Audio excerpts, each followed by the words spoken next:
ನಮಸ್ತೆ ಎಲ್ಲರಿಗೂ. ಇವತ್ತಿನ ರೆಸಿಪಿಯಲ್ಲಿ ನಾನು ಬೀಟ್ರೂಟನ್ನು ಬಳಸ್ಕೊಂಡು ಬೀಟ್ರೂಟ್ ಹಲ್ವಾವನ್ನು ಮಾಡ್ತಾಯಿದ್ದೀನಿ.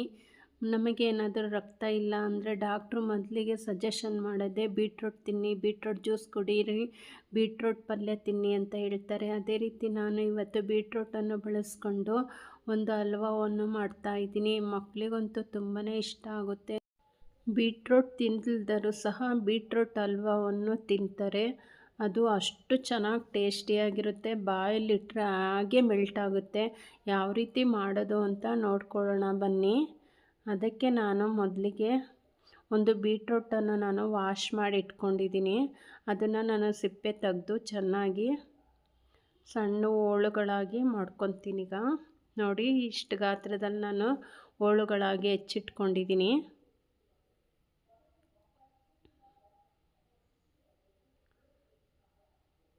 ಒಂದು ಮಿಕ್ಸಿ ಜಾರಿಗೆ ಇದನ್ನು ಹಾಕ್ಕೊಂಡು ನುಣ್ಣಗೆ ರುಬ್ಕೋಬೇಕಾಗುತ್ತೀಗ.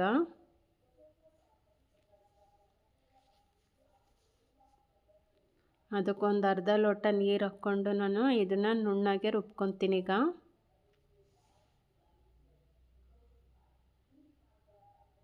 ನೋಡಿ, ರುಬ್ಕೊಂಡು ಬಂದಿದ್ದೀನಿ.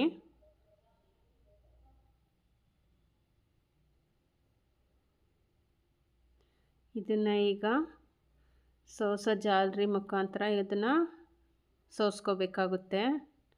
ನೋಡಿ, ಈ ಥರ ಸೋಸ್ಕೊಂಡ್ರೆ ಜ್ಯೂಸ್ ಕೆಳಗಡೆ ಬರ್ತಾ ಇರುತ್ತೆ. ನೋಡಿ, ಹೀಗೆ ನಾನು 2 ಸರಿ ಮಿಕ್ಸಿ ಮಾಡಿಕೊಂಡು ನಾನು ಎಲ್ಲವನ್ನೂ ಜ್ಯೂಸ್ ತಕ್ಕೊಳ್ತೀನಿ ಜಾಲರಿಯಿಂದ.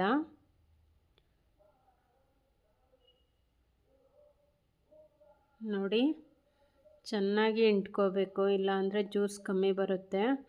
ಇದನ್ನು ನೋಡಿ ನಾನು 2 ಸರಿ ಮಿಕ್ಸಿ ಮಾಡಿ ತಕ್ಕೊಂಡಿದ್ದೀನಿ. ಈಗ ಒಂದು ಅಳತೆಗೆ ಎಷ್ಟು ಬಂದಿದೆ ಅಂತ ಲೆಕ್ಕ ಮಾಡ್ಕೊಳ್ಳೋಣ. ನೋಡಿ, ಮೊದಲನೇ ಬೌಲ್ ಇದು 1, ಎರಡನೇ ಬೌಲು, ಮೂರನೇ ಬೌಲು, 3.5 ಬೌಲ್ ನಮಗೆ ಜ್ಯೂಸು ಸಿಕ್ಕಿದೆ, ಬೀಟ್ರೂಟ್ ಜ್ಯೂಸು. ನಾನು ಮುಕ್ಕಾಲು ಪ್ರಮಾಣ ಬೆಲ್ಲ ಹಾಕ್ಕೊತಾ ಇದ್ದೀನಿ. ನೋಡಿ, ಕಾರ್ನ್ಫ್ಲೋರು ನಾನು 3 ಸ್ಪೂನ್ ತೊಗೊಂಡಿದ್ದೀನಿ. ಚೆನ್ನಾಗಿ ಇದನ್ನು ಸ್ಟವ್ ಹಚ್ಚೋಕ್ಕಿಂತ ಮೊದಲು ಈ ಥರ ನಾನು ಕೈ ಆಡ್ಕೊಂಡು ಬೆಲ್ಲ ಕಾರ್ನ್ಫ್ಲೋರು ಮಿಕ್ಸ್ ಮಾಡ್ಕೊತಾ ಇದ್ದೀನಿ. ಅಷ್ಟರಲ್ಲಿ ಅದು ಕರಗ ಅಷ್ಟರಲ್ಲಿ ನಾನು ನನ್ನ ಹತ್ರ ಒಂದು ಬಾಕ್ಸ್ ಇಲ್ಲ ಸ್ಕ್ವಯರಿಂದು, ಹೀಗೆ ಇದರಲ್ಲೇ ಹಾಕ್ಕೊತಾ ಇದ್ದೀನಿ ತಟ್ಟೆಗೆ. ಮೊದಲಿಗೆ ನಾನೀಗ ಎಲ್ಲ ಕಡೆನೂ ಸ್ಪ್ರೆಡ್ ಮಾಡ್ಕೊತೀನಿ ತುಪ್ಪನ.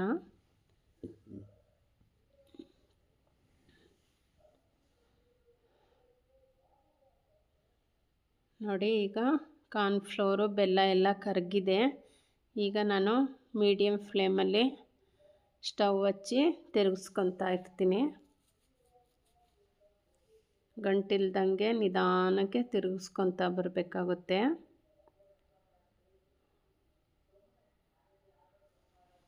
ನೋಡಿ, ನಿಧಾನಕ್ಕೆ ತಿರುಗಿಸ್ತಾ ಬಂದರೆ ಈ ಥರ ನಿಧಾನಕ್ಕೆ ಗಟ್ಟಿ ಆಗ್ತಾ ಬರುತ್ತದು. ಕೈ ಬಿಡಬಾರ್ದು, ತಳ ಒತ್ತೋ ಚಾನ್ಸಸ್ ಇರುತ್ತೆ.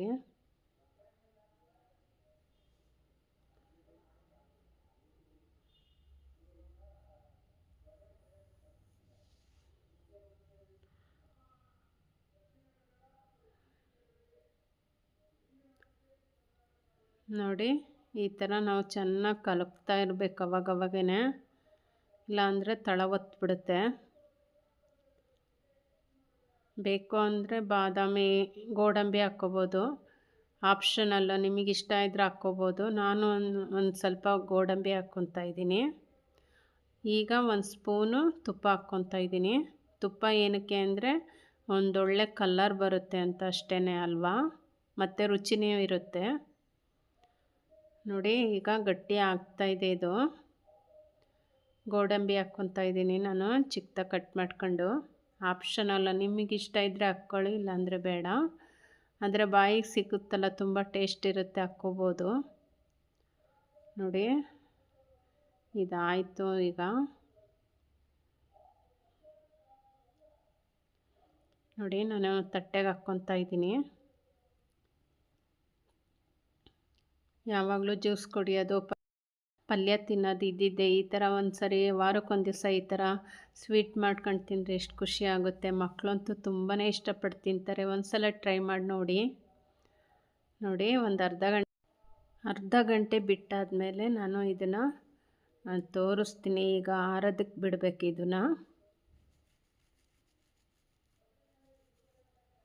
ನೋಡಿ ಎಷ್ಟು ಕಲರ್ಫುಲ್ಲಾಗಿ ಬಂದಿದೆ, ಎಷ್ಟು ಚೆನ್ನಾಗಿ ಬಂದಿದೆ. ನೋಡಿದ್ರೆ ತಿನ್ನಬೇಕು ಅನಿಸುತ್ತೆ.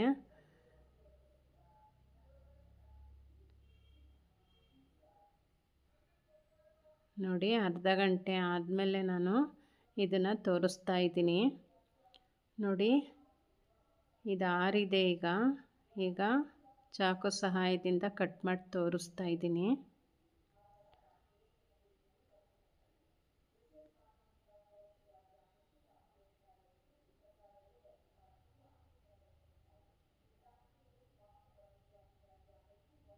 ನೋಡಿ ಎಷ್ಟು ಚೆನ್ನಾಗಿ ಬಂದಿದೆ.